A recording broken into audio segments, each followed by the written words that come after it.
Alright, today I got a special treat for you guys. Kind of a seasonal special, I guess. Why not? Let's call it that. Well, my mom, she gave me a food processor here, a Breville, for Christmas, and I've never had one of those before. It may come as a surprise to you, but I don't know a whole lot of Canadians that actually own a food processor. It's not like we don't have it. They're in the stores everywhere. Every store, department store has them, but I don't know a whole lot of people who actually own one, or if they do own one, whether they actively keep it out or use it. So as a result, they've been kind of mystifying to me. It's one of those things I see on TV, on American TV, that I just don't quite understand. But now I've got one. And, well, I decided to give it a try and film it, just to see what exactly it can do and how much it can stand, basically. So anyway, this is a Breville, and I've got right here the accessory pack, and you can see my face in there. So we got a few things in there. Got a spindle, which is what you put all these discs, fancy tools on top of inside there.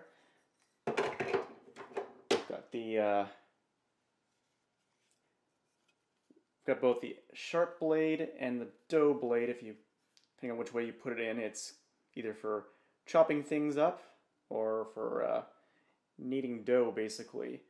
Gonna avoid taking it out because I'm gonna tell you that thing is sharp. Doesn't look like anything special, but it's already cut me up just by touching the dang thing. I guess it's supposed to be sharp. And this is the slicing disc. Use that to slice things into... Hello? Man, this is not going to make me look very flattering, is it? Anyway, this is the slicing disc. And it's also sharp as hell. And it'll slice things into flat slices, as expected. And here we got the shredder. It's like a cheese grater, basically. And just like a cheese grater, you can use it for other kinds of vegetables as well. 2 different sides, 2 different sizes. Alright, so first I think we'll start off with something orthodox. I don't know about you, but I'm terrible with cutting. I'm just terrible. Terrible at cutting vegetables. At least consistent in size. I got stupid hands, you see. I just can't... Someone tells me, like, cut it all, cut the onions half an inch, julienne them. Yeah, I can't do that consistently. So, I guess this product's perfect for me. So we're going to try out the subject of what's one of my most difficulties, and I love using these, onions. Yeah. We're going to slice this thing very thin, just to make sure it can handle the job, and more effectively than doing it by hand. So what we're going to do here, we're going to get the slicer out, and yep, I'm still very unflattering looking in this. And we're going to adjust it to a certain degree. It doesn't really tell me whether this is inches. I've always been terrible with measurements, but long story short, you turn this, and the slicer rises in thickness. See that? Yeah, it's pretty cool actually. Alright, so we're going to make it fairly thin. I'm going to put it at, I don't know, 1.5. Yeah, let's do 1.5. Alright, so next thing we do, we open it up. Come on. Oh yeah, and there's also a little bowl in here with a little slicer you can use if you like, but we're not going to do that right now.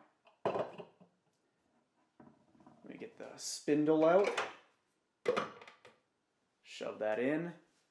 And then finally, put the disc on top. And be careful not to slice your finger open.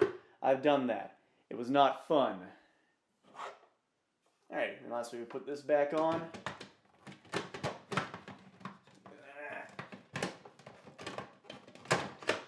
Yeah, helps if I put it on the right way, huh?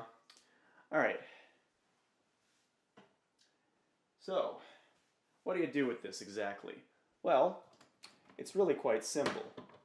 Let's pull it out a little bit. You just Well, make sure to cut the top off, unless you really like root in your chopped onions. Like so. You put this in. If it's not loaded in a slight bit, it will not run. And, come on.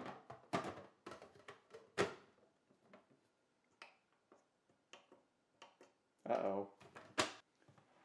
Alright, I figured out what I did wrong, and for any of you in this product, you were probably laughing at me the whole time. So I had this section on backwards, and it was not locked into place. It sure felt like it, but it was not actually locked into place. If this safety measure did not exist, it could have resulted in, well, that jar flying off, the disc slicing out my neck like a friggin' ninja star or something like that. So yes, thank you, Breville. You have saved my life with your safety measures. I will not try to test that again. Anyway, let's do it correctly. So, yeah, what do? You just put her in. Oh, and in case you're wondering, here's what it looks like. There you go, locked. Put it in, and you take this. Now, see how those lights lit up? Yeah, now it's working. Now we're cooking with gas. Alright, so, hold the top, and you press start. Ready?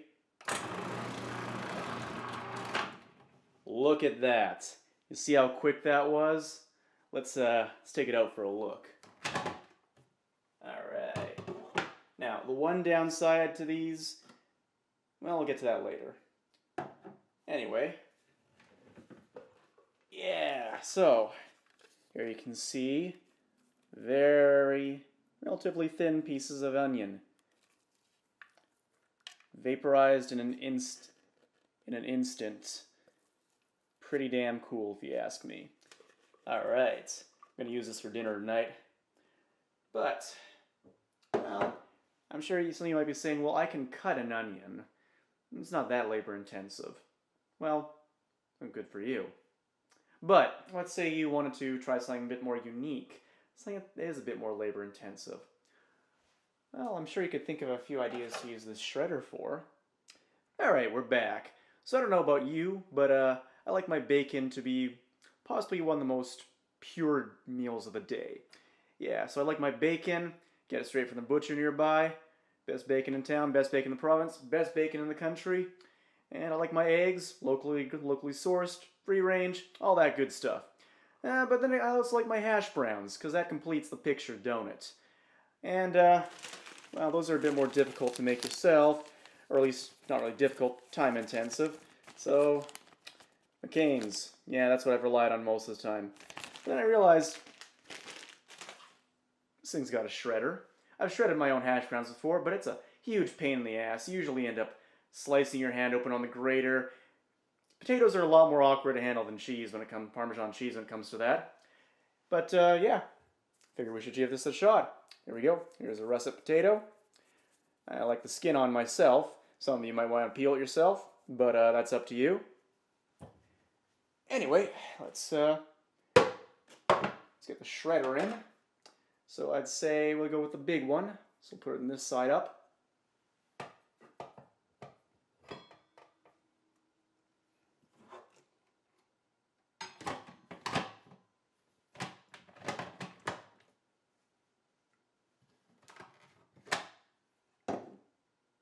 Alright, so I never imagined there'd be a machine that would just shred a potato like this, but apparently there is.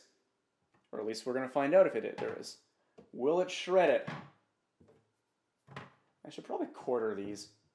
Nah, who cares? As long as they fit. There we go. Alright.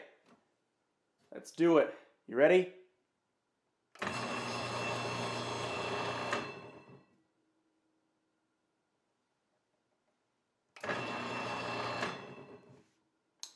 I should definitely quarter these.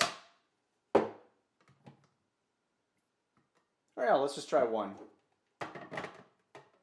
One at a time. Oh yeah. There we go. Yeah. Second one just jammed it up there. All right. Looks like it's shredded quite nicely. Good old russets. All right. Let's load them up again. I'll try to again. It's going to fail, but who cares? Oh, yeah! Look at that power. 2 potatoes disintegrated into hash in an instant. Yeah, some of the skin's still there, but, I guess that's to be expected. Let's have a peek at it. Yeah, look at that. Look at that hash. Man, I know some of you guys are going to think I'm kind of weird for being this excited over this product, but I've never had anything like this in my life before. Let's see how much we fit in this McCain bag. Oh. Here we go. Now, if I don't know about you, I don't know the exact measurements here, but that's a lot more potato than I usually get in a McCain's bag. And for a fraction of the cost, I think that bag of potatoes is like $6, and I still got a lot more than just those 3. And McCain bag, I think it's either around $3 or $4. So yeah, this thing here is gonna be saving me a lot of money. I kind of want to have hash browns for dinner now. Maybe I will. All right. So that's 2 successes in a row. I don't know about you, but that seems pretty cool to me.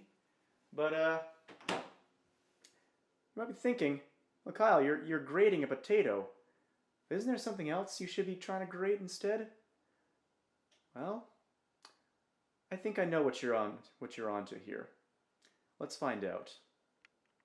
All right, we're back. So I just gave it a bit of a wash, and this is my main one caveat with this. It requires a bit more washing than most products.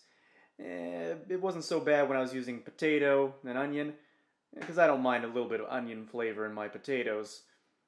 You might disagree, but you're wrong. So, yeah, it's not pure, but I don't really care about that case. In this case, so, I definitely had to wash it. And that means 3 separate parts. Gotta wash this, gotta wash the jar, gotta wash the blade. Yeah. So that's one problem. There's more washing involved. But if it gets, so I wouldn't use it necessarily for single dishes, but more for more bulk items or things that are labor intensive, of which I think I can sell you on one little labor intensive thing. We're gonna switch it over to the small side this time. All right, there we go.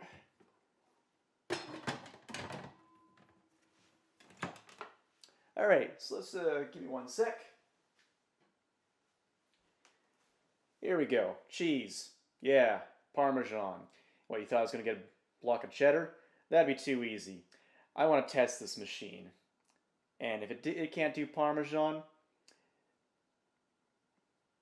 what's the point? Well, okay, I have read the instruction manual. It says it can do Parmesan, but there's a few things you need to keep in mind. 1, you gotta make sure it's not too hard. Parmesan can get hard if it's left in the fridge for too long. If you have trouble cutting through it, probably not the best idea to use it in this. Basically, if you struggle really hard to shred it in a grater, like really, really hard, you probably don't want to put it in there. And yeah, that's basically the key one.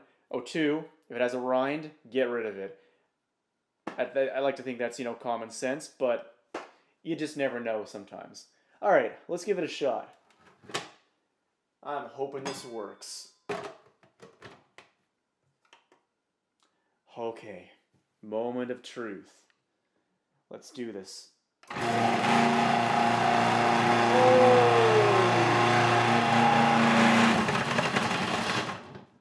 Whoa, that was a little scarier than the other ones, but it worked. Just want to make sure there's nothing. Nope, no big chunks. It sure felt like someone was jamming it up, though. Oh, it's not going to let me pulse when it's there, of course. Safety measure, right? Yeah, well, that's another thing. You got to cut up the cheese, of course. Let's put some more in there. Yeah, let's do 2.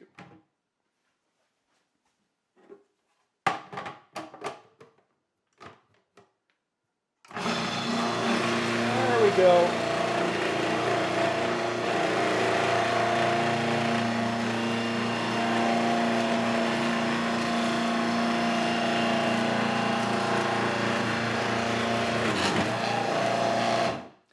You ever been in wood shop when you're like pushing the log through like this to the saw?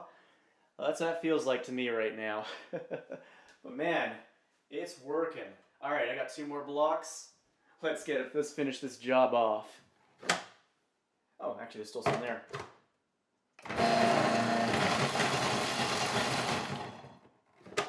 Okay, looks like it is struggling a little bit right now.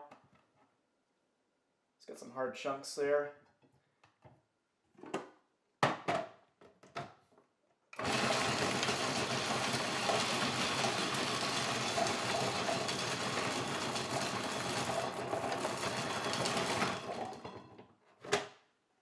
Alright, okay, it is struggling a bit with some of these.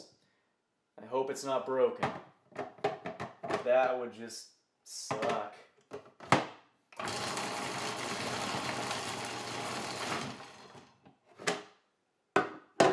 Yeah, it's fine. Alright, let's do it again. Yeah! There we go.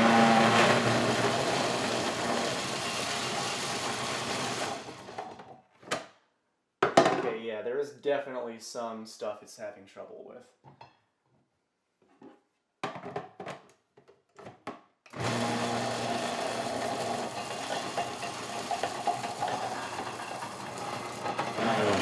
Hey, there's a way of doing it. You see it? You see how it hopped up like that in there? Yeah. Guess you gotta like lift up and give it another shove down. All right, let's try that again with that technique, just in case it jams again. One last time. Actually, throw this little block in there too. And that's it for the cheese, I promise, folks.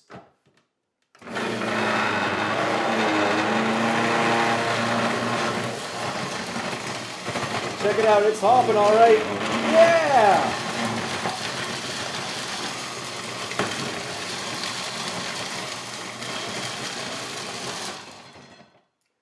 Woo!